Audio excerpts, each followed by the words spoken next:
What's going on? What's going on, people? This Coach Derek. That's it. You cut it off. You can go all the way through. I think I pressed the wrong one. I used to have the whole thing on there. I got this one though. Does this mic work?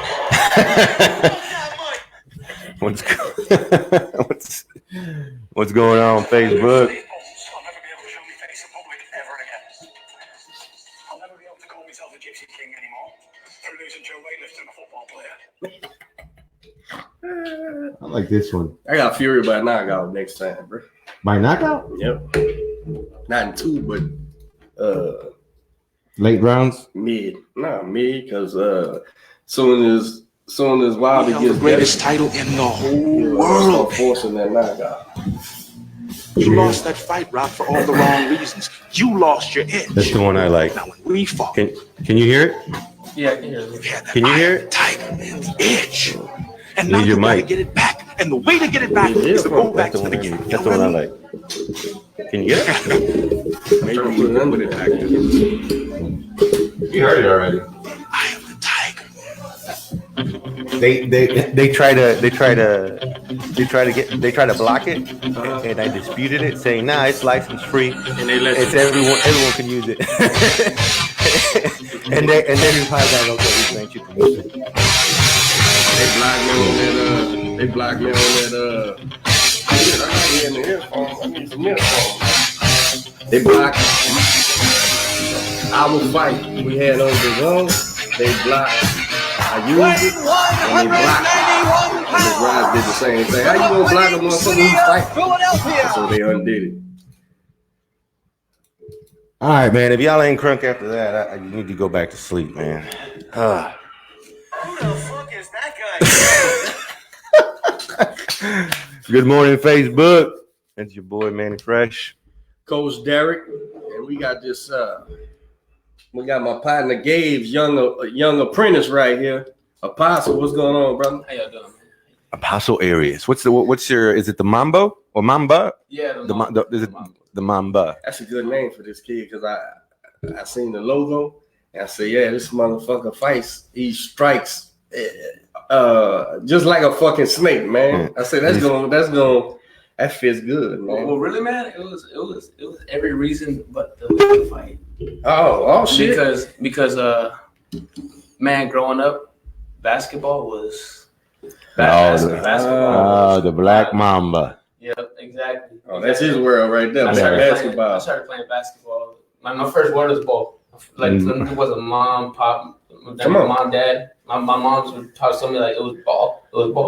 So I started off, playing basketball like 2 or 3 years old, and then that was your guy. Kobe was, he was the dude for me. So that was a bad dude, man. it was more of an inspirational purpose for me, and I wouldn't love boxing the way I do if I didn't love basketball the way I did.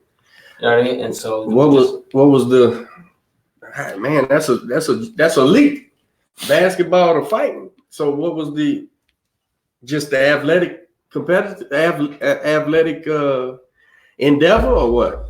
Competitiveness. But I mean, I play basketball a lot. Still. No, I haven't been playing as much anymore because of my last injury. But I'm saying it piqued your athletic interest. Yeah, but I'm saying I play basketball a lot, like the way I fight. Well, he's talking Mamba. He's talking Black Mamba. Yeah, it's an attitude. It's a way of attacking the game, and that's at least the way Kobe has marketed it and branded. I never knew why. The Black Mamba is. Well, I'll tell you why. Not to get too away from boxing, but like he's talking about Kobe as one of his heroes and looking up to it. That's the same way Kobe looked at Jordan. And when Kobe was growing up, Jordan was called the Black Panther. He was just sexy, fucking the way he played ball. That. Oh yeah, he was the Black Panther. I was playing basketball and watching basketball. I ain't never heard nobody call him the Black Panther. Oh yeah, look it up. He was I believe you. You from Chicago? Yeah, me and Mike used to smoke cigars, and I can't stand it. So when he came out, and he was playing when he first played against Michael, he knew he had to match that mentality and that attitude, and that's how the Black Mamba, right, did nothing but up it. Yeah, I mean, the Black Mamba, and so yeah, it's an attitude. It's a way. It's a work ethic. The only Black Mamba I knew of was before Kobe. Of course, I heard the Kobe thing because my kids was playing ball around the time. But Roger Mayweather called himself the Black Mamba when he was a fighter. Oh, really? Yeah. Now I can't say that I even knew what it was. I didn't even know it was a snake or nothing. Yeah. But and then I ain't hear of that again till Kobe Bryant. And one of my daughters loved Kobe, man. That was a fucking purple and gold bullshit all around our house, man. Hate the Lakers, bro. But you know who I hate worse than the Lakers? Chicago Bulls, bro. Because Michael Jordan, bro, ruined the game, man. Yeah, he did. It was. I love basketball. I was raised on basketball too. And the funny thing is, when I was a kid, the Lakers, Kareem Abdul-Jabbar just was a hero of mine, right? And the older I got, I had different players I liked or whatever. But when that damn Michael Jordan came, bro, that shit was like it wasn't even fair, man. Well, I was like you. I was a big Boston Celtic. My favorite player was fucking Larry Bird. That dude, right. Anything he threw in the fucking air. I mean, that dude, anything he threw in the air was going in the fucking basket. Right. And I loved watching, definition of blue collar player, hard working player that gets the job done against he was better athlete. And he wasn't afraid to fight. Right. He wasn't afraid. So I grew up in that Lakers Celtics rivalry, right? And man, it was glorious. But then this fucking Michael Jordan came, bro. And wrecked shop on everybody. I'm telling you, man, over the game. Imagine who's in boxing, who's the most dominant of that you've been with. How old are you? 20. In 20 years, in your time of watching, participating in boxing, who would you say is the most dominant fighter? Right now? Of your time, yeah. Of my time. Just they could have retired. Who has influenced you the most? Whatever. Just period. Just when I say dominant fighter, who you thinking of? Man, there's no wrong answer. Probably Mike. That's Mike like dominance, but Mike Tyson. Yeah, Mike Tyson. Okay, fine. Imagine Mike Tyson. The Mike Tyson you know. And then a motherfucker comes by and dominates him. Yeah. And you go, how is that even possible? Which happened. Right. But so like Magic Johnson did shit with the basketball, bro, that was innovative, unbelievable, and almost like magic, right? And like he said, the legend, he'll shoot that bitch from behind the goal, around the goal, across the street, on the other side of the court.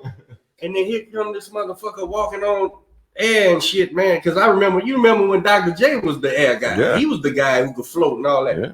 Man, this Michael Jordan came, bro. So you know what? I just turned the TV off, man. Why fucking watch the shit, bro? That dude ran me away from basketball. Not me. Shit, I was all in. I used to pray the Bulls plane go down, bro, on the way to because to me, I'm clear who I think is the greatest basketball player ever, but I only watched it till like the mid '90s, and then I couldn't. I have teams. I liked the Spurs when they had a big fundamental. I like and I've always been a Celtics fan since I've been an adult. And I watch them postseason. I keep up with them during the season. Postseason when it gets serious. Yeah. But as far as a diehard basketball fan, man, when that dude came around, man, it's like.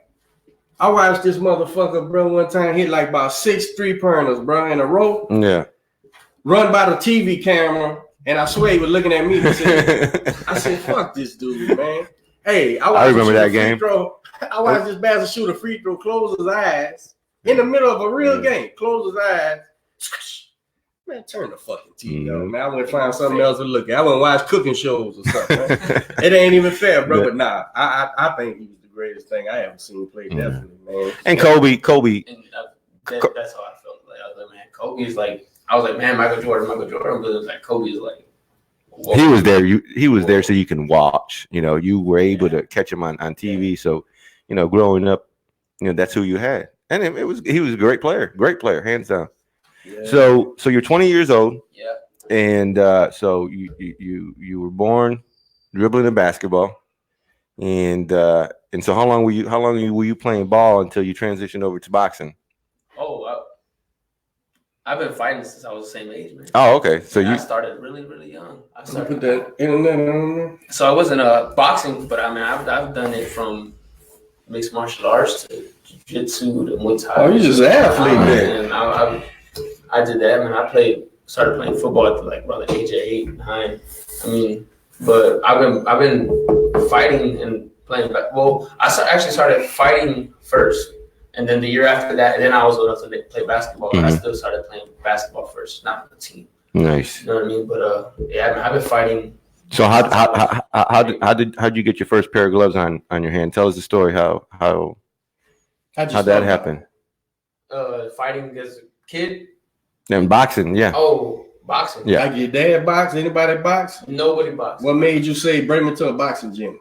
I got bored in martial arts. I won state at a really young age in martial arts, and then I was like, man, I was always jumping. Like I said, I named off some things that I did. Uh-huh. So I would do this for a little bit, and I would jump to something else, and I jump to something else, and then around like the age 11 or 12, I ended up I won state, and I think I was doing taekwondo. I did taekwondo, and I had won state, and then I was like, all right, well, let's do something else. Yeah. You know what I mean? And then I went to the boxing gym. I went to the local boxing gym. I went in, and it was only open for like 6 months at the time.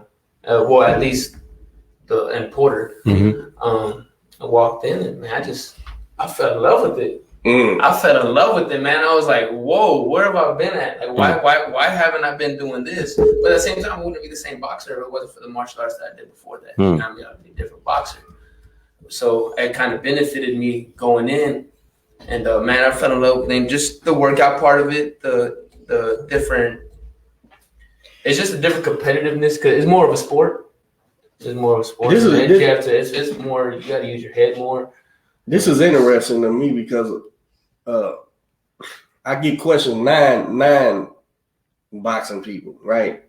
Just parents, and they ask me about like, should I put my kid in boxing? Should I put him in karate or whatever? And to me, it's very interesting to me for like to see the kids who started martial arts, like karate school, and the ones who make it over the not just boxing, but like you said, the mixed martial arts and whatever version, But like I think like would you say the karate schools are the most predominant? You see them in every space. So, what part of that karate stuff did you think helped prepare, or that you still utilize in your transition to boxing? Like, what was the most valuable? Is what I'm asking, because I don't have that understanding. I'm interested in it. It's more than using your hands and the way you fight. They really try to. It's more of a mentality first. They teach you discipline. They teach you respect. And actually, I think that's what we did was our thing at the beginning of class: discipline, respect, whatever. But in my opinion, I think you should start your kids off in karate first, or some type of prefer karate because the confidence it gives you. So a lot of times, some kids will come into a boxing gym and they're shy, and it's hard to bring it out. Not all coaches know how to bring that out, and then in karate, their main thing is to bring that tiger out. You know what I'm saying? Right. So they work on bringing that out first and giving that kid confidence. And it's like I said, it's not as much of a sport. It's more, building blocks. And it's the little things. It's the little things as far as that. And but for me, it was that, and it was so a lot of my style. I can do things that they're not easy to do for some people. As far as because you incorporate the way I use my body, right, is a big one. The way I use my body is because of it, and I couldn't just take what I was and to be the boxer I am now. I had to break those those habits stuff. But it wasn't until Gabe came around where I actually started being a better boxer, but still trying to use the little things that you had. Yeah. I'm very, bro. I'm always look. I have a certain philosophy on fighting, like every trainer. But I'm also always proving the pudding. I'm asking this 20-year-old boy. I'm about to ask him some shit I want to learn. Because I feel it's very, very ignorant. Like in my years of fighting, I can see shit that's stupid and I don't value it. I'm like, that shit's silly. I get it all the time on social media. Coach, what do you think of this? Coach, what do you think of that? Coach, what do you think? And it may be, sure, that looks good for hand-eye coordination, but then you do this a million times and look what you're doing as far as fundamentals, Yeah. But so my question to you is this here, man. In karate school, like you said, the discipline and those things are valuable. In the karate fighting, the sparring aspect of it, the kids ain't really getting. I'm sure. Do they get really hit hard, or is that not the object? Like if a kid gets knocked out in the karate sparring, it's an accident, or no? Yeah. I'm evolving even at this age, bro. We still, just like we do gyms now, we travel, we go spar. They do the same thing. Not as much, nowhere near as much, but then it gets a little bit more competitive. Okay, to me, I'm evolving to the point where I think it's very valuable. I've always been this way, but even more so. The less time you get hit in the head, the better, right? Awesome. Right. And so if in karate schools, and we need to hook up with my dude, he's got the Kung Fu, he got a Kung Fu school, bro. He's in like the Kung Fu museum and shit for training people. But I like how maybe you learning striking and stuff like that. And I know it's not the same as boxing, but if they able to do it without getting hit while kids are young, I think it's valuable. Now, I'm speaking out my ass because I don't know shit about karate school, but I'm evolving to the point where if a kid can have fun learning to fight and not really be getting beat up, getting hurt, like you do in the boxing gym.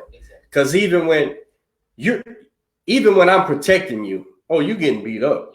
I'm just protecting you to where he don't need to get beat up no more. Right? That's enough. That little bloody nose will help him for the next time. But I would love to study the martial arts aspect, not to help my boxing. It doesn't, in my world, it doesn't cross over. But from that aspect of the training aspect where they don't get the kids hurt as much. And get them used to the physical, getting used to the conditioning, the training, the striking, and all that stuff. So when I get the questions, Coach, should I put my 9-year-old boy in karate or bring him to the boxing gym? 10 years ago? No. Fucking boxing gym. They ain't fighting over there. Get your kid hurt. You better teach him how to punch. Right.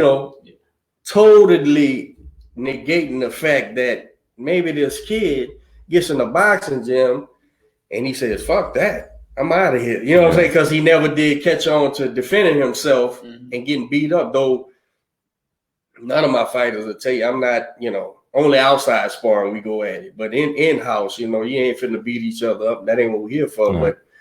But unless we have a channel.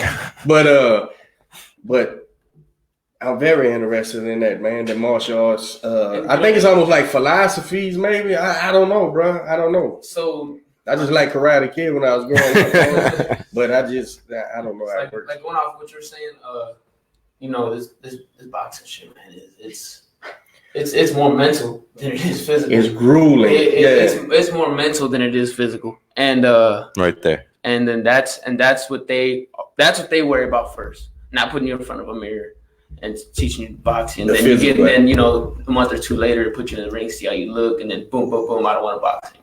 Right. They worry about that first, and then that's big because that's the main thing in boxing, the mental, and then they worry about that first. And after you do that, get you someone in boxing and go to boxing because it's completely different. But you see all these guys in boxing that have so much talent. Like, man, you have all the talent in the world. You just don't got it right here. You're just not strong enough right here. Right. And then that's what they worry about first, and that's the biggest thing. Because growing up, I was an aggressive kid, but I was a natural kid. But I mean, I got bullied in school. You know what I mean? Right. Little first grade, pre-K, kindergarten. I mean, doing karate helped that, and I even lost maybe like the first couple of my karate fights, because I was just so shy. Right. But then out of nowhere, it just came out of me. Yeah, it just came out of me. Then learning how to use the stick, and having man, it's fun. It's a fun learning process. But man, really, it just teaches you a lot up here.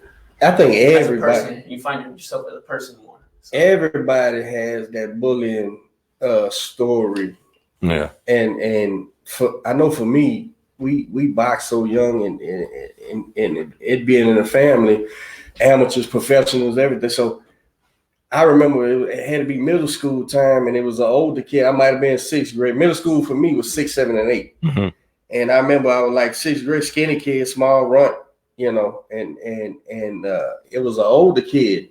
We was in the band room where they keep the instruments. I was probably back there sniffing some little girl or something, but and this older kid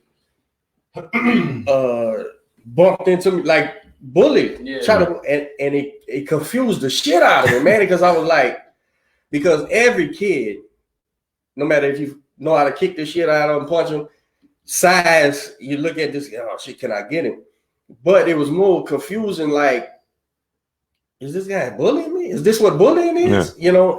And I remember just I said, look, man, go on, bro. And he did it again, and I beat him up. In the fucking band room, I beat the shit out of this kid. I'm talking about he was leaking and shit for a school age fight. Yeah. I beat the shit out because he didn't have no clue how to defend himself. But I say that to say this, I was scared. Right. I was genuinely scared. He was a bully. He was trying to bully me. Now, he didn't know we boxed. He learned we boxed out of me being scared. Yeah. And I'm talking about, I probably hit him 6 or 7 unanswered times. Yeah. When he was on the ground, on his knees, I'm still, because he was a lot bigger than me. And it was so confusing for me. Like, I almost expected him to know, you can't bully me. I'm going to punch you. Even if you whoop me, I'm going to punch you. I got to spar bigger kids. But so I imagine kids without that, right, who don't go to the karate school or the boxing gym or have, a dad or uncle who taught you how to defend yourself, that puts kids in a bad position, man, because maybe they would fight if they had any kind of confidence that they could defend themselves. But they don't, so the bigger, stronger kid just picks on them and shit, man. So that's why I think it's imperative kids learn to protect themselves from bullying. So my question be, when the parents ask me, I half-ass want to tell them, man, go to karate school first and learn some discipline, some fitness, and maybe they can learn to kick somebody hard or something to at least feel like I could defend myself. Because even if you lose, man, if you fought, it ain't that bad. You could feel like, yeah, bitch, but I kicked the shit out of you. Mm-hmm. And then, because this boxing thing is so hard, bro, that only a small, how many, I'm sure it's hundreds. I'm sure by now it's hundreds of kids I done trained to fight, right? How many stuck with 2%, maybe 1%? But hopefully the ones who stuck around 6 months or a year learned how to throw a right hand, keep your chin down. You know what I'm saying? And they kept that with them. I remember there was this white kid came to the gym. He was a man. And he was getting bullied, bro, on the job. And he was like, I said, man, what are you doing here, bro?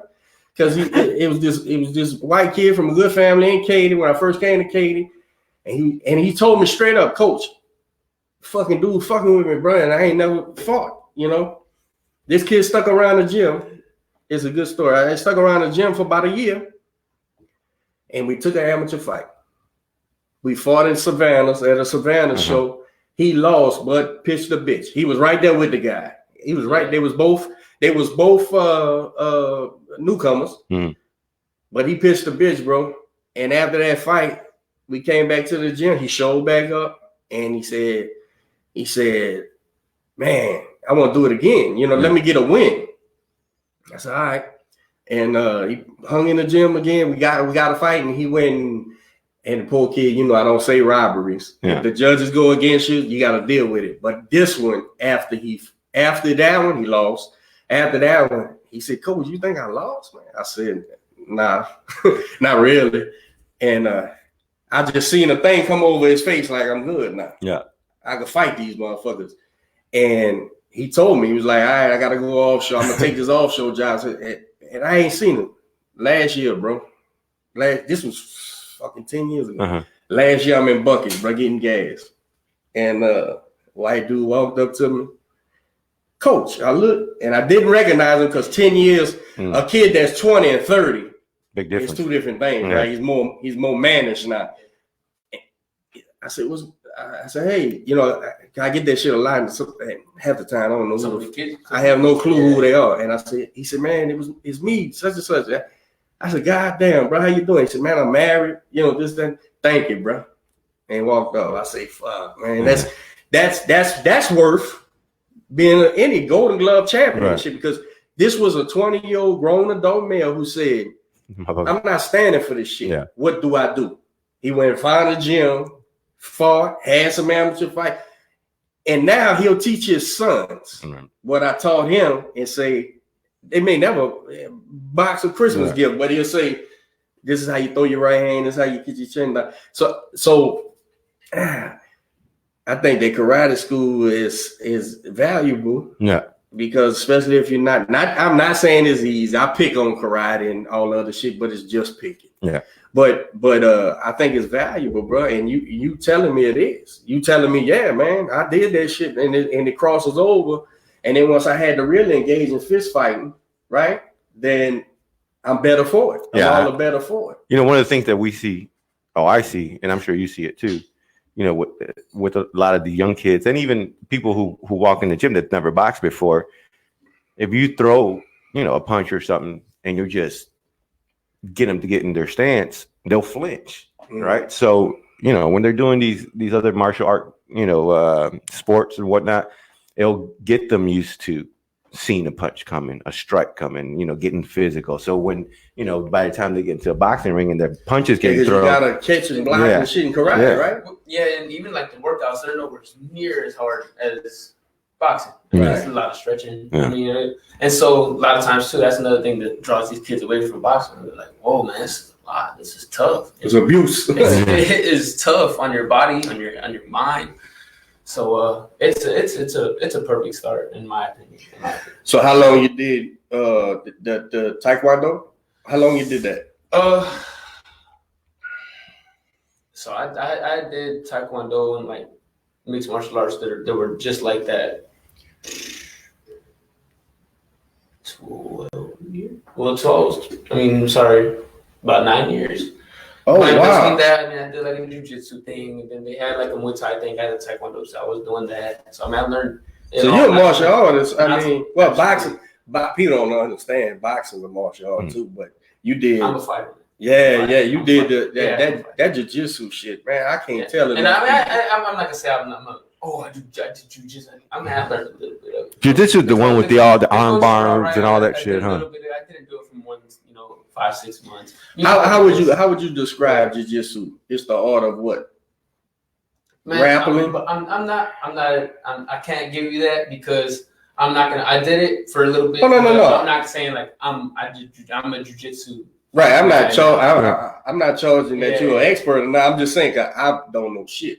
Yeah. But he's saying what is jiu-jitsu? Yeah, isn't that with all the arm bars and grappling with locks, right? Someone locks and strangles and shit. Someone tries to bend my arm. It's not a striking art, really. It's grappling. Yes. Like taekwondo would be a striking, right? Striking. And then jiu-jitsu is a grappling thing, and you got to get into like that.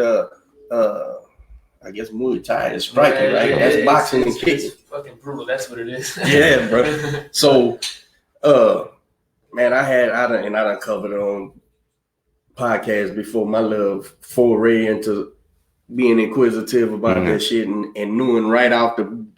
There's some people out here, bro. You don't need to fight, man, because if they can do that shit, man, and you don't recognize what's fitting to happen, you know, your arm will work the wrong way for the rest of your life, man. Doesn't Conor fight tonight?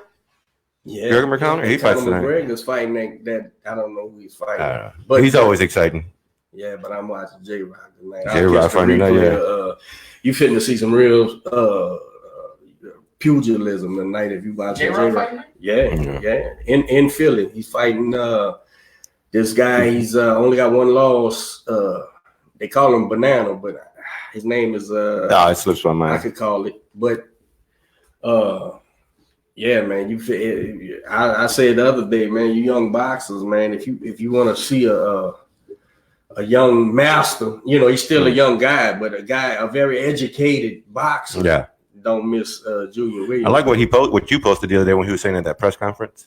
Oh, that was his beautiful. coach. I'm gonna tell you, J-Rock just happens to be a Muslim man, but that's how he thinks too. Yeah. He's like, he told the other guy's coach said, we ain't got nothing to lose, we gonna win, you know. And J-Rock said, nah, coach, you don't have nothing to lose. This dude can die, man. I can die. Yeah. That's the wrong way to look at this shit. He's like, you ain't in there taking these punches. Yeah. But that's who he seems to be, that guy. Very logical, a logical dude. So 9 years, and then what you just said, moms, bring me to the boxing gym. Or did you know somebody that was boxing? Or the boxing gym opened right there in my hometown in Porter. Like I said, it had only been around like 6 months. And then not to mention, you know, going to my grandma's, you know, every day. And you pass by it. You see every day.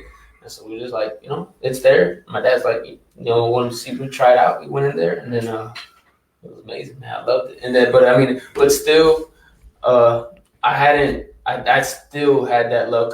So this is how it went. I'm not gonna say I did it consistently for 9 years. So this is how it went. So if I wasn't in basketball season, right, or football season, or between seasons, I went right back in a gym, you know, martial arts, some type of martial arts gym. Right. So whenever I wasn't hooping or playing football, then I was in a martial arts gym. So you know, even up until maybe like 8th grade, 9th grade, I still was the same. So I went to the boxing gym, but shit, basketball season came around and I'm gone. I was out, yeah. And then right after that, I'd come back. I'd come right back. So I was always really, really active, nonstop. Athlete. Yeah.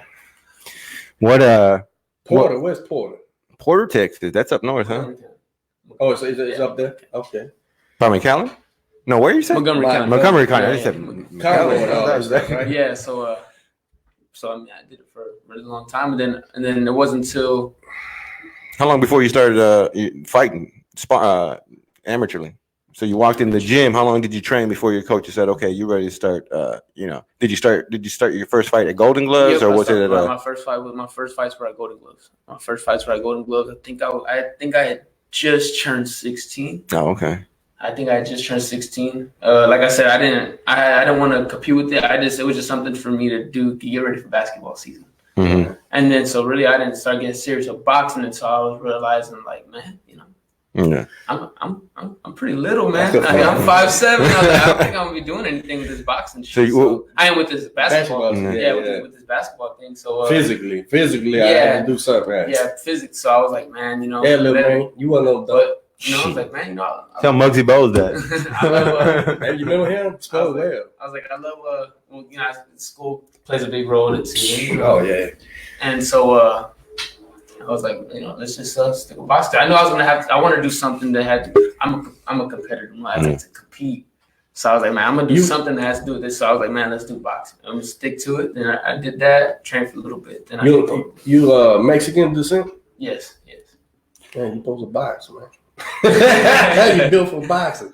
Nah, so I came aware of you like I seen this kid for the first time, I would say 2 years ago or longer. You was fighting 2 years ago, right? Yeah. Because I don't know how me and G hit it off. Maybe my little brother was at his gym. Or he was there after. I don't know how me and G hit it off, bro, but I really like your trainer a lot. And we was fighting. Movida, right? What's the Movida? The Movida movement. And Q had a fight somewhere. amateur fighting. He was like, "Coach, check out my kid, man. This is the kid I was telling you about." I said, "No, I'm gonna look at him." And then you fought, and I seen all that. I said, "Boy, that's an unorthodox motherfucker right there." I said, it's gonna be hard for anybody to, fight with him.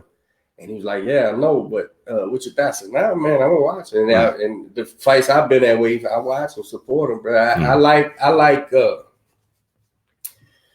when I see guys. I don't like freestyling, but when I see guys unorthodox, but there's sense to what he's fighting, he's actually doing something. To somebody else, it may look like, this one he's using his mind. Right. So I could see that, and so now it's interesting. Now I got something to watch that's interesting, and about two years or better ago, I've been watching that, and I would always ask Gabe, What's your thing, bro? What's he gonna do? You know what I'm saying? What's the plan, man? Because in this amateur thing, man, it's so fucking man. Amateur thing is a whole set of fucking aggravation. It's a whole different world. The pro thing is a whole set of aggravation, but it's two very different aggravations. How you want to be aggravated? Yeah, man. So, but how many fights you end up with as an amateur? Because we're going pro in March, right? Yeah. So, man, I think like 14 or 15. 14, 15 fights. Something like that. Not much because you got to realize, I've been boxing for 8 years, but I mean, I've only been competing maybe like five. So, man, David Benavidez had, I think, 8 amateur fights. You knew that? Shit. You knew that? That's one of my favorite fighters. Me too. He had 8 fucking amateur in the ring. Bro. That motherfucker's mean. Oh no, I'm sure how many fucking fights. His brother, I think, was a touted amateur, but his body style and all that shit, they just went right in. You look at I seen the other day where Hurd had like, I think he said he was 32-6 or something as an amateur.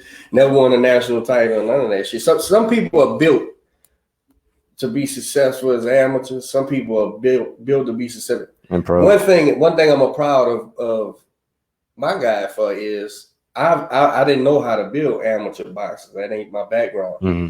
So how he excelled at the amateur level is fucking amazing to me because he never fought amateurish. And I think that's why it went underappreciated when he did beat so many people that people didn't understand why or couldn't understand what they were looking at, because Quentin would control the pace with movement and correctly timed shots and quiet punches and beat guys who were more athletically gifted, but you 1, 2, 3 and move, 1, 2, 3 and move, 1, 2, 3. Oh, we're gonna counter that shit and control the pace of this fight. So what he did at the amateur level was fucking amazing to me, and now if you watch this pro fight so far, we dominated every fucking fight we've been in. And we fought some big boys, some skinny boys. We fought in Vegas. We fought, we fighting everybody. And this is what we fighting on next weekend is fucking 6'1", 152 pound big dude and southpaw. We ain't took no easy scraps, man. But I'm glad to hear that, because well, the thing about it is that this boxing thing, bro, it's so hard to navigate through. But I tell you, if you don't got a good fighter, it's even double hard navigate through, because you can't take the time. Like we got a showbox day coming up. And last night they said last night Jim Gray told everybody showbox was meant for 2 undefeated fighters to fight. Yeah. If you look good. If you lose, all right. And that's a situation where you still got to protect your guy and hopefully get to choose a good opponent, but you only get so much of choosing if you want the TV date. Did the Russian end up winning last night? Yeah. Did he? Yeah. By decision? Yeah. That motherfucker was unleashing that right hand. Did he switch it up at the end? No. So, I'm with you. He had to be hurt. To be hurt or something, man. Because I've never seen two right-handed fighters, and one of them is throwing right hands. Yeah. All his hooks, everything is right-handed. Right. While he's standing right-handed. Yeah. That was the fact that the commentator, the Hispanic kid, was that a Hispanic or a black kid he was fighting? I don't know. the fact that he couldn't beat a right-handed fighter who didn't throw a jab, that's a very bad hole in your shit, bro. Because he wasn't supposed to be able to do that, man. But he's fighting one-handed. Because I'm looking at the Russian. The Russian is so beatable, it's fucking insane. Yeah. But he just kept shooting them right hands, and it was puzzling, bro. It was like, why is this dude not? Yeah. And it wasn't like he was. I mean, when you hit someone so often, sooner it starts hurting. Yeah. But it wasn't hurting him. That's what I said. He ain't got no power behind it. It was a weird show last night. That's why I messaged. I'm like, you looking at this shit, bro? I ain't never seen this shit in my life, man. Watching boxing 40 years. What the fuck is he doing? and it worked. It was working. And well, it worked against him. And Sugar Seals, Manny Stewart's nephew, the one who got Fury now. It was a crunk fighter, this Russian guy. And in the corner, sure enough, he was telling him, keep throwing that right hand, keep throwing. I'm like, he had to be hurt. I said, man is right. This dude's left hand must be shit. Something happened to he hurt it, sprained it, something. Because even when he would chunk it, it was bad. It was fragile. Yeah, it was nothing, man. Hey, so how long have you and Coach Gabe been together? I want to say about 3.5 years. Okay. I want to say about 3.5 years. How's that relationship been? Great. It's great, bro. It's like a big brother to me. Like seriously, like we're our family, bro. We're family. That's what's up. So how was that conversation brought about to as far as, hey, did he come up to you and say, hey, what are we gonna do, or did you say, hey, I'm ready to turn pro? It wasn't just me and him. Mm-hmm. It was people around us. Like, man, he starts off a little bit slow. Mm-hmm. A lot of times I'll give up the first round. Mm-hmm. I do have a winning record. I mean, I lost my fair share, but like he starts a little slow, and then and so everybody's like, man, build more for the pros. So just hearing it, and I'm just like, I'm 20 years old, and I was like, the injuries kept me back a lot. And so I was like, I'm 20 years old, and I gotta be realistic. I'm not gonna build the amateur career like you. You know what I'm saying? I mean, with the years, probably, but I don't got that. So I just gotta go. We gotta go with the flow. Right. We're not gonna do it. We're just gonna let's go. Just so you know how remarkable a thing this kid of mine did. He never threw a fucking punch till he was 20 years old. Yeah. He got out of jail, came to the gym, that's what I heard. And told me out his mouth, because I was training his little brother and sister-in-law, mm-hmm. His son who passed away, their uncle and I.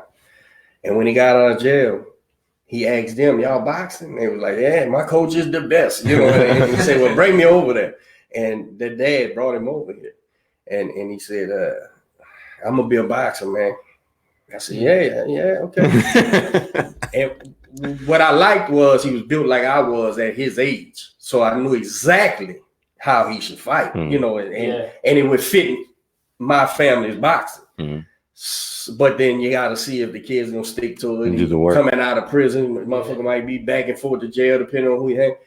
And so we started, and I'll be damned, man. There was times he ran to the gym from his mother's house that was a couple miles away, and he took to my boxing like a duck to water. And it's funny because just natural. A few years later, he had said to me, Coach, I was like, who the fuck is this white guy? He ain't from here. I don't know if this shit's real. You know what I'm saying? Yeah. Fuck it. I ain't got nothing else to do what I'm gonna do. I find it funny. I got you. But that first week, Pastor, he said, if you train me, and kids always say this, the remarkable part is that it happened. Yeah. It's not that he said it, because everybody says it. You hear it all the time. You know who's Amari? Yeah. Oh, you ought to hear the shit he tells. But Quentin said in 2011, he said, if you train me, I'm going to be the number one 152-pound fighter in the nation. Probably the world. I said, sure, okay. And I've been going home telling my wife, this fucking kid, you listen to this shit. Number one. 5-6 years later, he's fucking number one in the nation, number 5 in the whole fucking world, 3 in the continent. I said, this fucking kid. And I told her, I said, and I don't take no credit for that, because and Quentin kind of gets mad at me sometimes. I said, no, son, listen. I could teach anybody the fucking how to box. I said, well, you had to do the shit. I said, nah, bro, that's all you. But you little motherfucker, your word is gospel truth to me. Nah, I said, my favorite thing. I said, you tell me we going to the moon, I'm packing my spacesuit, bro, because I expect to go to the fucking moon, bro, because don't nobody do that shit, man. Yeah. And it's amazing that he started so late. And to put it in context, what this young man just said, he's been an athlete all his life, fighting all his life, boxing, and he said, man, I'm 20. That's how unusual it is that what Quentin Randall did is fucking unusual, bro. And I don't think people put it in perspective. Take like with our guest last week, Austin Williams. Fucking kid been fighting 2-3 years. And look at him. 2-3 years. Took damage or over. These are special fucking kids, bro. And I'm gonna rock with them to the end, till their fucking wheels fall. Because I can be fans of everybody that I appreciate. You know what I'm saying? So I don't think my kid gets credit in that way. I don't think people really realize. They probably think this kid been fighting since he was 8. That's why he's good, and now he's getting no.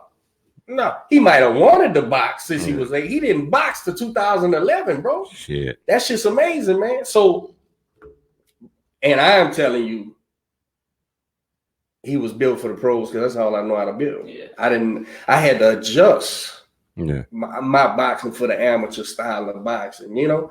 And so I don't think that you're wrong with what you're saying. I'm saying, that's the usual thing. If at 20, hey, it's time to go. Yeah, especially whenever I've been doing it all my life. Like, right. Let's do something. Right. You know what you got, man. I tell you. So tell us about this date. When's your debut fight? We're trying to get lined up March 14th. So I'm with the LT Rip Promotions. And, okay. In Conroe? What the fight? No, Channelview. That's right. Channelview, Galveston, and then back in Conroe. Okay, in Channelview. So have they found the opponent already or not yet? I haven't heard anything on it. Okay. But they got some time. In what weight class?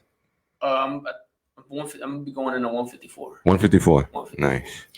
I'll tell you, man. I ever fought at. What's it? That'll be the lightest I ever fought at. Yeah, that's one of my things I talked to your trainer about. With seeing you and seeing your style of fighting and stuff, it was my question. Was like, what? Because I think you could fight a certain weight.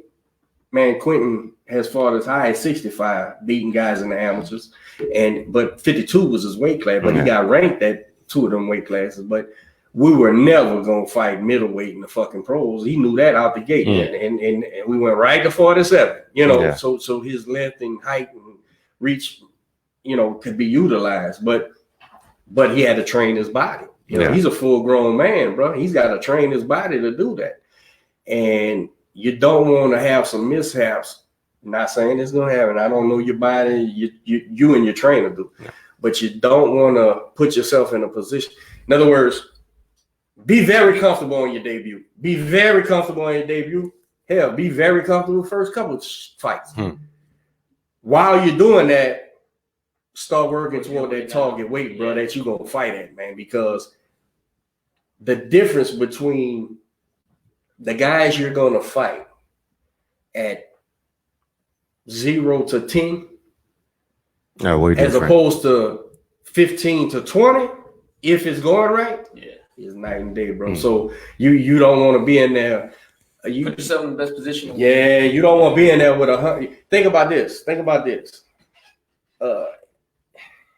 At 150, you said 54, junior middleweight, right? 154 or super welterweight, whatever sounds better. I put super welterweight. I think that's what they're marking. I can't keep up with class. I'll get confused. Yeah, it's ridiculous, man. But I like to say old school, get back to it, but then I explain why I say, nah, we can't do that either. But that you're talking about Jared Hurd. Yeah. Jamel Charlo. They some tall son of a bitches. Yeah.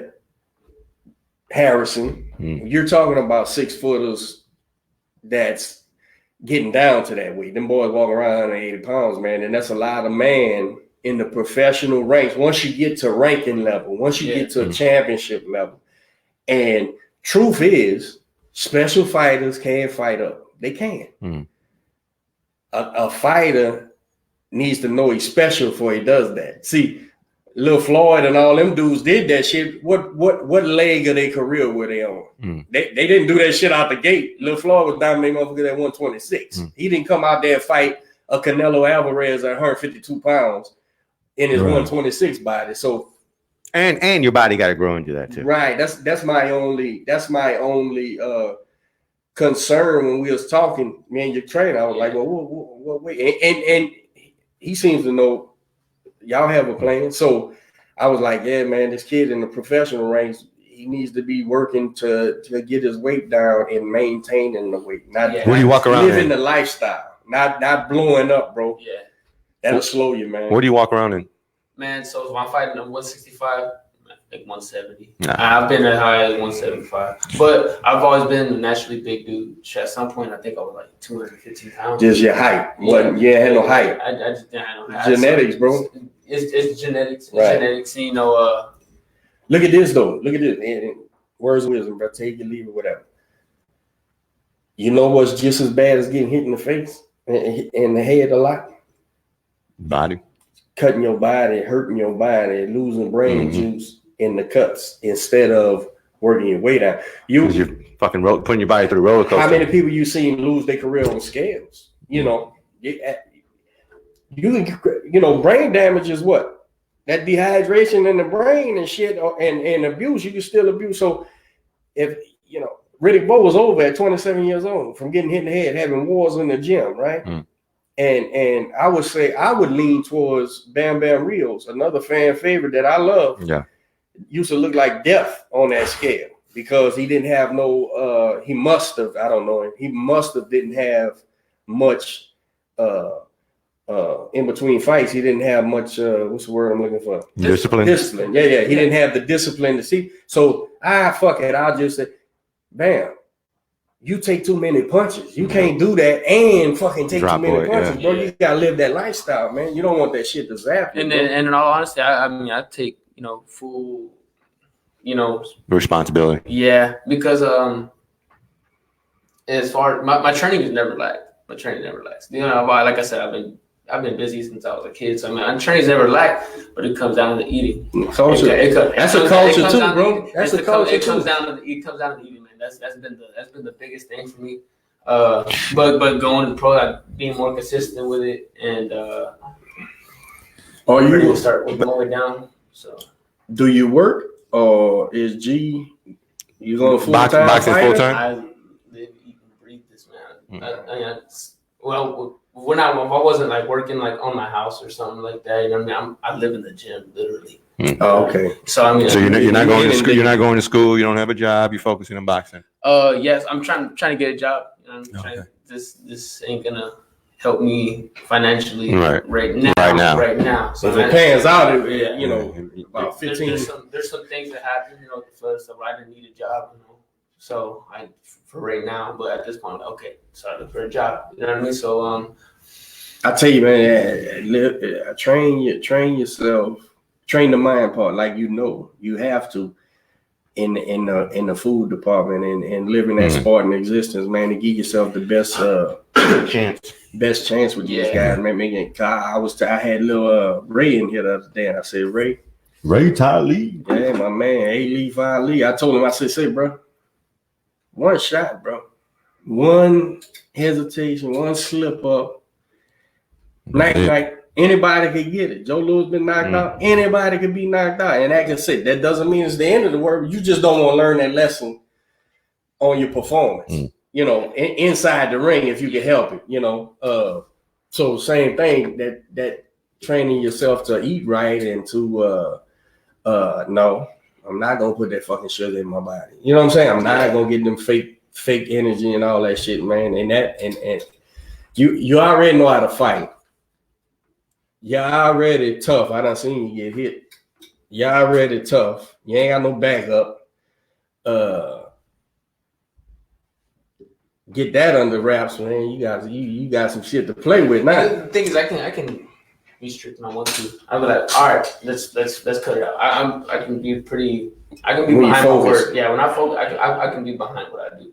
And I was like, all right, let's cut that shit out. So then we do it, and I make fight weight. But there's been some times where I wait too late, and so come fight weight, I'm like, dehydrated and I'm tired, no legs, and so. But I've done that myself. I'm not putting that on nobody else but myself. Facebook, we are live here at the Grind Boxing Academy and Soap Boxing Live with the Apostle ARIAS, talking about his amateur career, heading into his pro debut. Like the Apostle ARIAS. Yeah, that's kind of like we got a special motherfucker here, boy. Hey, send in your donation. We're going to send the healing right through the microphone. No. I want to take like that on church TV shows, man. That's crazy. I see one dude say, send him some money and he'll put like the letters on a pile and pray on the pile. Boy, them people are nuts, man. Let me play this real quick. Them old people be sending all their Social Security checks. If you guys are looking for any audio for your truck accessories, check out CJ Sounds. What's good, world? It's your boy Robert the Houston Hitman Reverend. We're here at CJ Sound checking out my boy George's equipment. We're over here at 3616 North Fire Road. Come check them out, man. They got everything. And be sure to drop promo code Houston Hitman. Whether you're getting your truck beds installed, your tent installed, your audio, your security, even your breathalyzer, be sure to drop that promo code Hitman.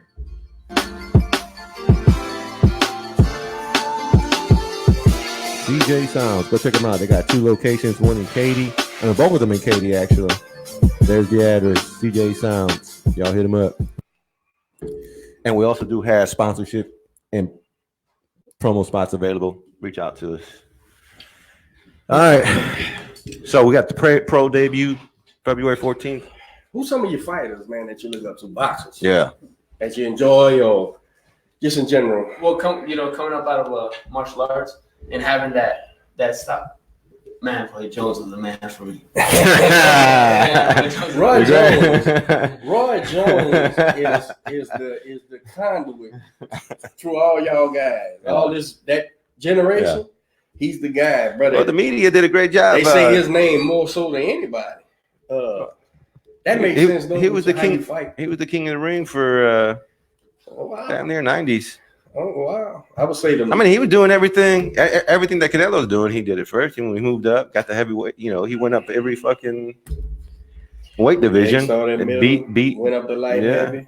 Beat Ruiz. Beat John Ruiz. Man, I'll never forget that night. You can't take away the X win and the James Toney win. I would say them two stuck out more so than. Anything he did. What about that Tover fight?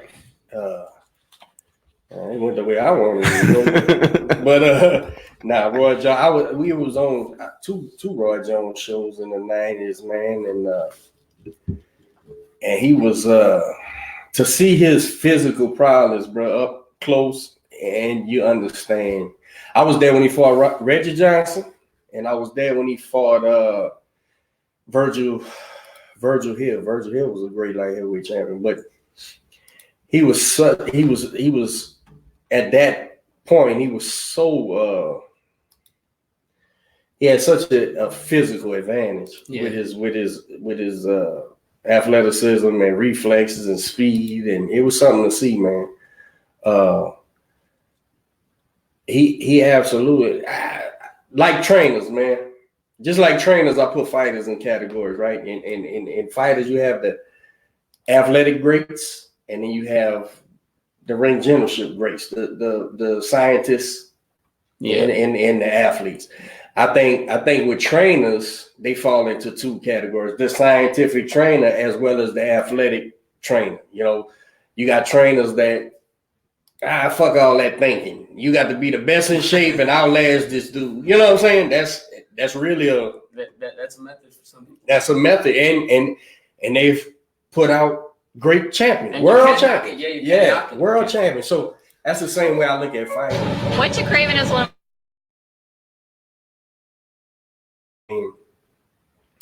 Even if you are a better fighter, it's like if you allow yourself to get caught up in trying to outspeed him, man, that's our one.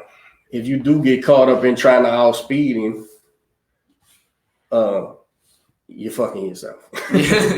That ain't happening. Yeah, if you're not gonna stay intelligent and counter his speed, Yeah.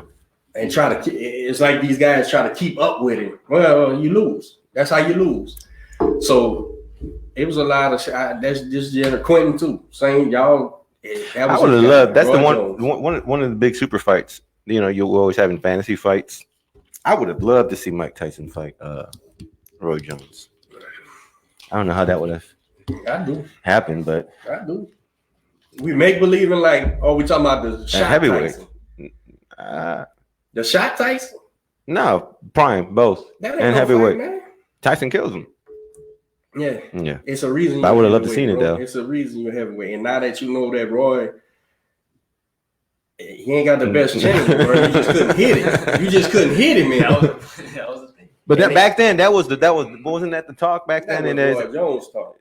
He was selling that shit. Why Why he wouldn't fight Bernard Hopkins and all them? He was gonna fight Mike Tyson. That's the business of boxing. Not saying Roy Jones afraid of anybody, but that's silly, man. Mike Tyson, it's sad. Like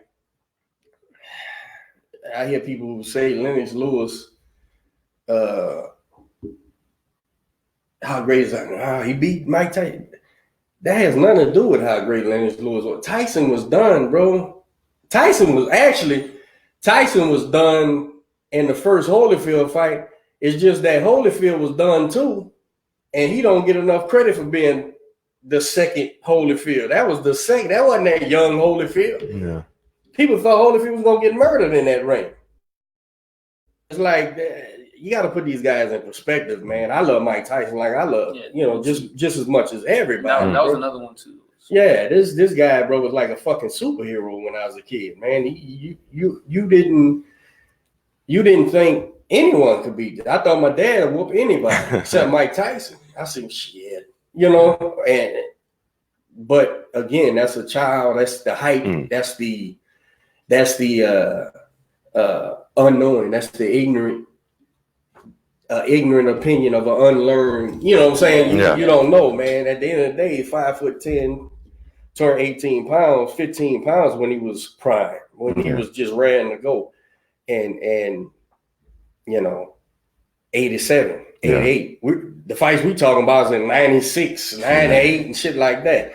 That wasn't a Mike. That wasn't a Mike. That was the name Mike Tyson you was fighting, man. And I thought Mike did the right thing when he walked away. Look, man, if I can't beat these fucking bums, man, what's the point? Yeah. Right. What's the point? Well, he couldn't beat himself mentally. Right. He was in all kinds of shit. Tyson was a like Ali, for different reasons, but like Ali, they were bigger than the sport. You know what I'm saying? That's why you had people still thinking, and they had people thought he could beat Lennox Lewis, bro, and Holyfield and shit. And I'm like, okay, man. You know what I'm saying? That's if he hits anybody get knocked out, but that shit don't make sense on paper, bro. But those guys transcended boxing, bro. Very, very, very bigger than boxing. You pound for pound right now, top 3. Who you got? You got your questions about. Everybody has a question about Loma, but right now Loma is one of my favorites. Loma Checo. And in the past, I've been a critic of Canelo, but man, here the past 2 years, Canelo is. Why do you think Canelo gets so much slack? So much what? Slack. As far as flack. Or slack. So much criticism. Yeah, is what he's saying. Hey, but I mean, before the reason I was a kid. That you said the ignorant side, and as a kid, I was like, he's kind of boring. Whenever, but that was a couple years ago. He's kind of boring to watch, man. I couldn't understand. I don't think he's boring. I think it takes skill. I'm saying to carry his fighters. Something why he didn't take to him. Right. Yeah. At first, I was like, man, he's kind of boring. His style was like, man. You know what I mean? But being a kid, that's why I drew to somebody like Roy Jones. That's why I drew to somebody like Mike Tyson. Yeah, They're fun to watch. You know what I mean? But they started learning to appreciate boxing, and then I'm just like, But right now, he's a man. He's a man right now. And right now recently I had Bud up there too, but I had Bud actually before Canelo. We passed Bud's 2-3 fights. And I was like, I think I'll replace him. Slipping a little bit. Yeah. So I'm like, he went close. He went easily from like number 2 to like number 6 for me. Because to be honest, I don't think he could beat Errol Spence. So right now. Right. And but as far as like pound for pound, I'm really a big fan of that David Benavidez. Yeah, he's fun to watch. That's a big dude, bro. He fights at 68, right? Yeah. And bro, that dude's bigger than me. He's like 6. He's tall, yeah. We saw him in Vegas. We took pictures with him. Yeah. He's bigger than me, bro. Yeah. And like, not size wise, but height, like, that's a big fucking guy, bro, for a super middleweight, man. That's a rough fight for anybody. And then the way he fights. At the same time I have Canelo over him, but at the same time I'm like, I don't know. Canelo. But every fight above 154 pounds is dangerous for Canelo. He's a little guy. Yeah. Every fight above that, he can get beat. It's just a matter of the guy beating him. Yeah. And that's the entertainment value with Canelo Alvarez. Like, this fucking kid is literally doing something. This dude was a welterweight, bro. This dude is a welterweight, bro, who knocked out the light heavyweight champion of the world. You got to be like, that shit wasn't done since like fucking Hank Armstrong and shit. Harry Greb went from welterweight or middleweight and whooped the heavyweight champion of the world. That's just old school like a motherfucker, man. We ain't never seen nothing like that. And the fights that have been close for Canelo, a lot of times I thought he lost. I was like, but he's Canelo. But I'm just like, I'm gonna sit back and enjoy the ride. Just watch and appreciate it, man. Lomachenko, they signed that Lopez fight, huh? Did they? Yeah. Oh, I think shit. So. That's gonna be good. What you think about them boys? What do I think about Teo? Teo Lopez. Fight? Both of them. What you think about him as a fighter? And I said Loma pound for pound skill wise, but I'm just like, man, I don't know. Teofimo will catch anybody, I think. And that's always been the question with Loma. So he's a little guy stepping up too. Yeah, but man, Teo's a beast. As far as skill wise, is he ready for the fight? I don't know. He's still a little bit too young, but at the same time, he has his dad pumping him up. Chance. His dad gassing that fight up. Yeah, I like Teo. So I like him too. I like his entertaining. He's entertaining. I like like with Danny, the dad could settle down a little bit. I told my fight, listen, man, I'll talk with the best of them if I wanted to. I'm not gonna get up on that and become a center of attention and put more pressure on you to perform when I ain't gonna be getting hit in the fucking mouth. What the fuck? That shit's almost silly. Like, yeah. And so when these guys, dad, I get the pride part of it. That's your son. Yeah. You think he's the best thing going, and he's an ass kicker. So, but bro, you writing some contracts for these boys, man. That pressure on your son. Yeah, I don't agree with that. You ask me put opinions on fights, I give it to you, but I ain't gonna say that. Oh, my guy's gonna knock you out. I guarantee. Nah, man, fuck. It's enough pressure just being. The difference between an amateur fight and a professional fight at the top level is night and fucking day, bro. It's like I heard Aaron's guy who he fought Santa Cruz and they dropped the decision. That kid from Houston. Forgive me, y'all. Shit, I know the kid. I'm just tripping. I know exactly who I'm thinking of, but he was telling people, he said, man, y'all don't understand. When you gotta go fucking week early. I gotta find a gym to stay sharp at, then media obligations, and then you gotta get up here and do that, make the weigh in, talk some more, do all. It ain't the same thing as your amateur fights where you ain't worried about it. Show up, weigh in, come back later on in the afternoon and fight 3 rounds. Yeah. It's a different world, man. And those fathers know that because they've been doing it with their sons, man. Miguel Flores. Flores. That's what I was trying to say. Put that extra pressure on these boys, man. It's enough pressure, man. Yeah.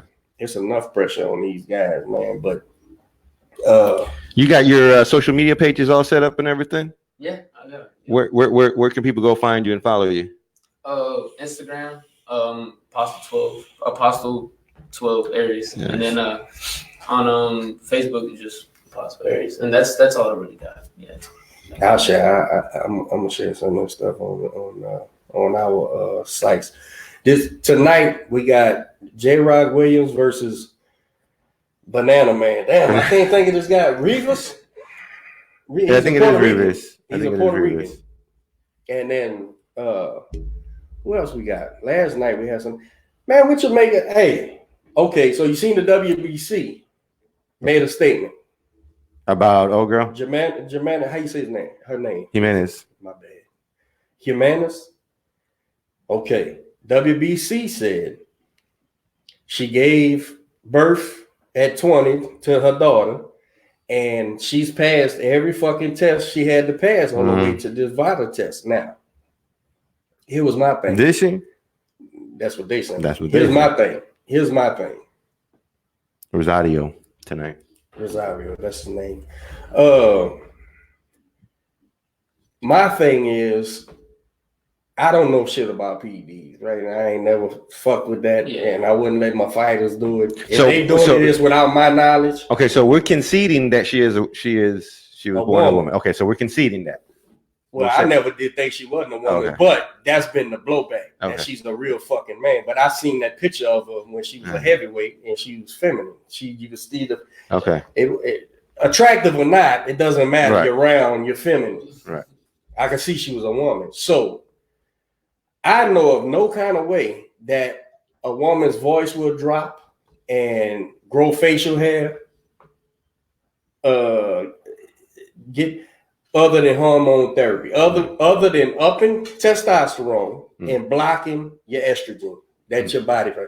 So my question was, and not to sling accusations because I'm ignorant on PEDs. I'm ignorant on so steroids, all that. I don't know. But the only women who do that is the competition bodybuilding women whose face starts getting a jawline and they're talk like a dude. So my question is, if the stink with Canelo was a fucking Bronco lady he was taking, but she's upping her testosterone, right? You motherfuckers lost y'all mind because this dude was taking this fucking whatever it was, hunger suppressant. Yeah. I know exactly what it is. I take it for asthma, but it makes you not hungry. And it gives you energy. So you work out. That's what he do.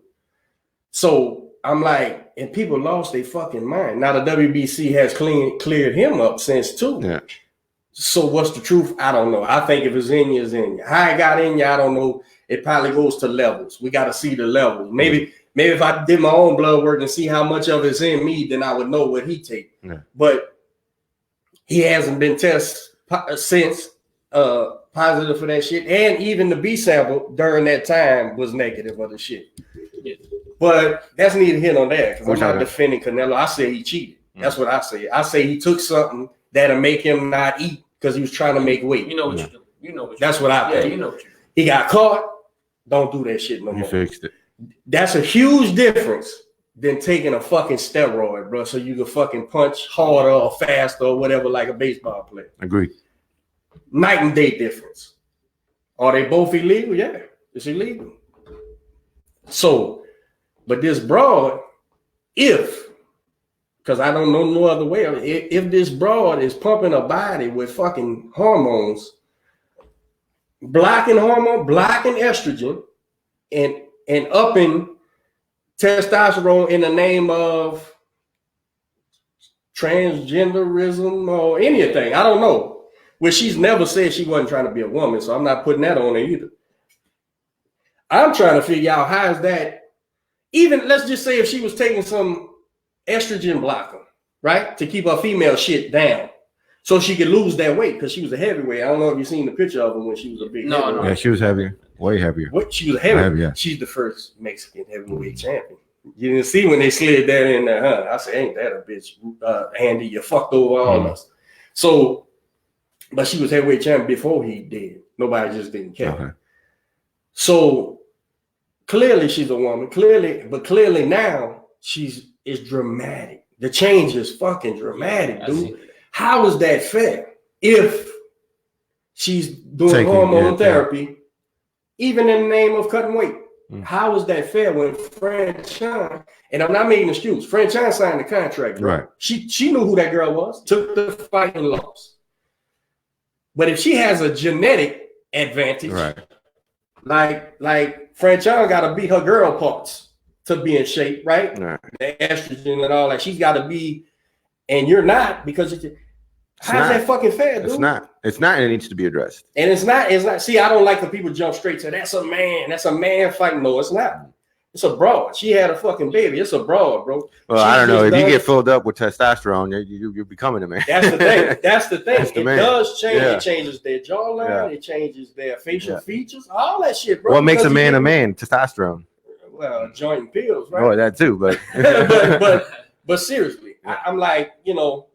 And I still think the Go beats the shit out of her. I don't give a fuck what she weighs. But I just, man, see, we getting into that line, that blurred line that they trying to blur. And you're not going to blur that shit with me, bro. I'm never going to be confused about what's male and what's female. Right. Because it's science. It ain't, I didn't do it. You didn't do it. You if you're born male, you're born male. Now, there is hermaphrodites that are born fucked up. I knew one. I knew one in New Orleans. This boy was born with both parts, and the doctors had to make the decision which way to go to give him therapy, hormone therapy, to bring the male out, right? And that's what they did. I met him as an adult male, and this dude was fucked mentally because he wasn't an aggressive dude. He wasn't. He had none of our. Even a pussy dude will be energized about football, you know, or their favorite boxer. They'll show some male shit, and this poor bastard, bro.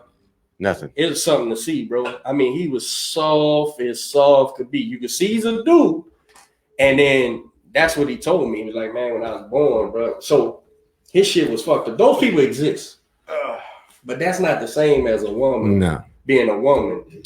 And doing taking therapy. Yeah. See, I don't know where the line is. And maybe if we had the chance to talk to her, she could explain to me. But as long as it ain't I wasn't taking testosterone and shit, we could talk. If at any point you up in your testosterone or whatever, because I don't understand steroid, then that's not fair, bro. That's not fair to a woman, man. You fighting a woman. It's not fair. It's not fair. I don't get it, bro. I don't get it. But the WBC made the well, they want to see that fight. They want to see the Clarissa Jimenez. That girl out because that girl ain't gonna be able to keep up with her boxing, and she's gonna be right there getting hit in the face, pink, and she finally gonna kill over. So I was watching. You have Layla Ali talking recently about how she'll come out if the money's right. Yeah. And my first thought is Ali will beat her. Shit. I said, let me go back and watch some video. So I was watching. I was watching some of Ali's fights, and I'm like, oh yeah, okay, she got some fundamentals down. She got some. She knocked girls out. I said, let me go watch Clarissa fight. I said, oh no, I'm like Layla stay retired. Wins in the spokesman. Yeah, in the marketing. Yeah, all that shit. Bro, let me tell you, she'll get destroyed. And that's no shot against. And she's like Clarissa. It reminds me of she's the female version of Wilder. As far as the energy that she brings, she comes in there. She's trying to fucking destroy. She's trying to destroy who's ever in the fucking ring. Yeah. If she would add some patience and calm, she would catch these girls slipping. But she's coming in. Yeah, she's coming throwing combination shots. Yeah. And if she would shoot that jab and wait a little bit, bring something behind it. She would get I was like, Layla, and she will as she keeps going. She'll do. I'm Listen, like, man, up the money. You need 40. You need 40 to fight. You can't pay. The thing about it, she priced herself out with the 10 million because female boxing don't make enough money to cover that. Nobody's gonna make the money back off her, so it'll never happen. Will Layla Ali fight her? Sure. If you gave her $10 million, you fucking right, she'll fight. Who would? Layla Ali is a vicious competitor, but more than that, she's a big fucking girl, bro. Yeah. Layla Ali's like 5'11", damn near 6 foot. Yeah. She's a big, strong woman, and she could fight. Right. Clarissa Shields, but she's 40, is the fucking GOAT, bro. Yeah. She ain't can't move yet, but she's calling herself that, so I'm calling her by a nickname. But before it's over with, she's gonna be the fucking GOAT, bro. This fucking girl is skilled, man. Let me tell you, the only girl I got above her in the history of female boxing that I know of is Lucia Riker. And because if you go back and look at her, what she accomplished, Muay Thai kickboxing and boxing and shit, I see it, but she's not the size. We need more competitiveness. We need someone to come out from the dark and beat and challenge her and really test her. And we need these cavemen too, we need these cavemen fans because they just fucking fans, because boxing people love good boxing. Right. It don't matter who the fuck's fighting if it's good boxing. And when you got people like Clarissa Shields, the Hammer, even the girl Clarissa just beat, these women could fight, bro. These are fighting women, man. Franchon and Jimenez. These girls, that was an action-packed fight from round one. Ding! They talk about they just want two people to stand there and punch. That's all they did.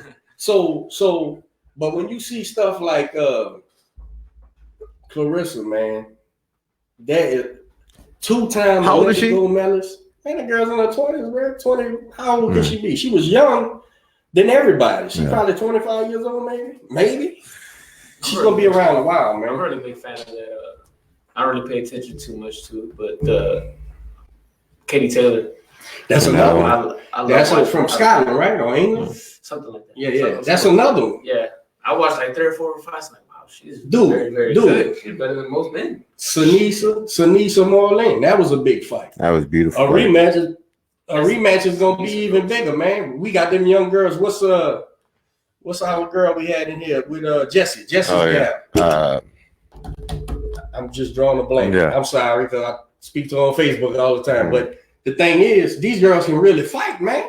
Yeah. These girls can really fight, dude. If you appreciate fighting, then you want to see good fighters. You want to see good fighters, bro. So Carmen Vargas.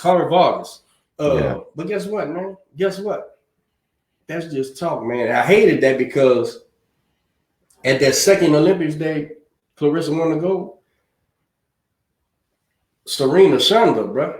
Like she tried to talk to her. Like Serena Williams was like her female hero, athletic hero, because she went public with this. I just read what she said, and Serena was like, gave her the gas face, like, and so she was like, man, that broke my heart, you know. So Layla Ali's the great, you know, is my hero. She boxed, she carries herself well, and now look, they done gassed this shit up to where Layla saying she would knock her out for the right money and all, and that's part of boxing. I would like to see Clarissa say, okay, you know, hey, it's my time. You had your time. We can't fight.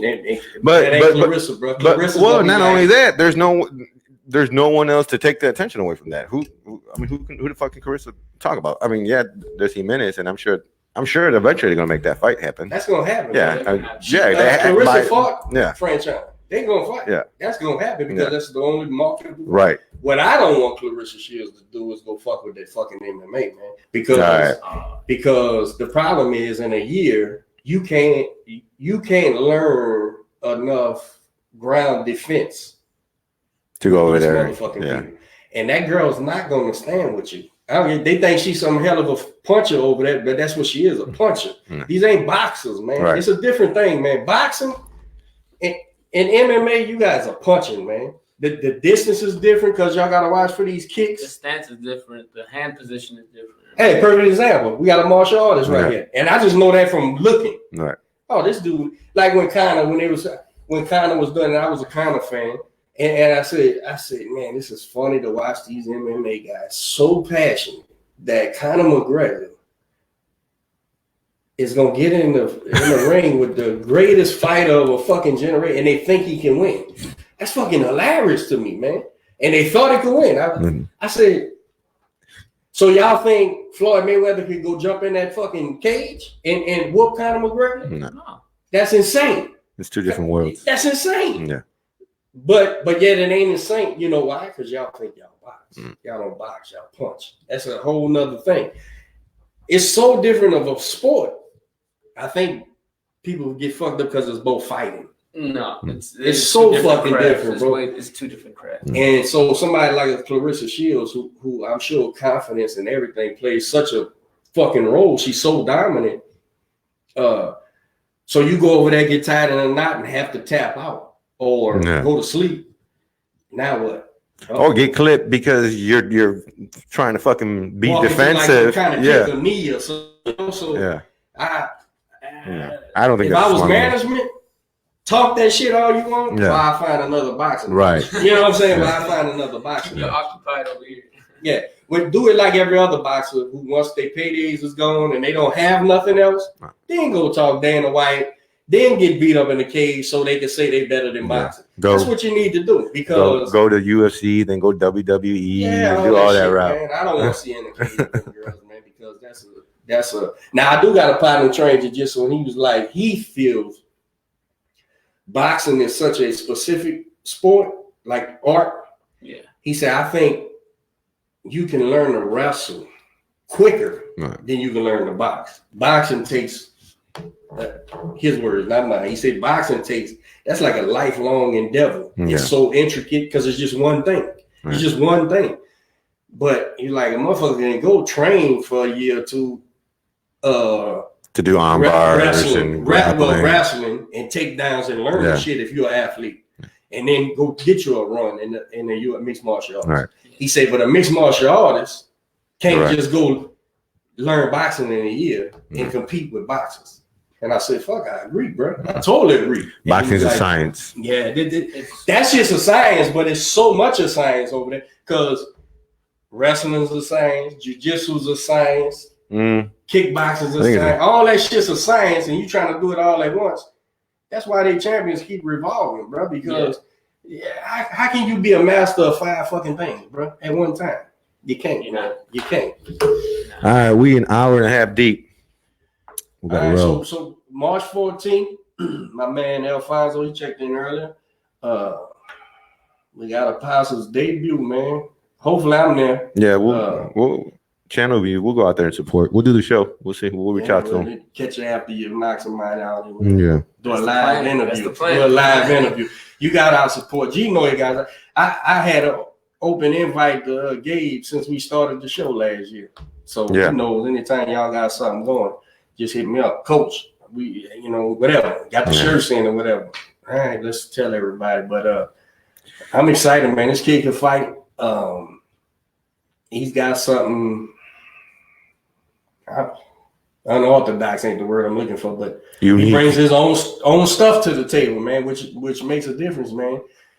The problem with fighting guys is when everybody is ABC 1, 2, 3. Then it comes down to athletic prowess. When you bring something different to the table, have you seen this shit before? Do you know what to do with it? He's fun to watch, man. I watched the amateur fights, bro. And then, Gabe really showed me how to, because I'm capable of so much athletically, you know what I mean?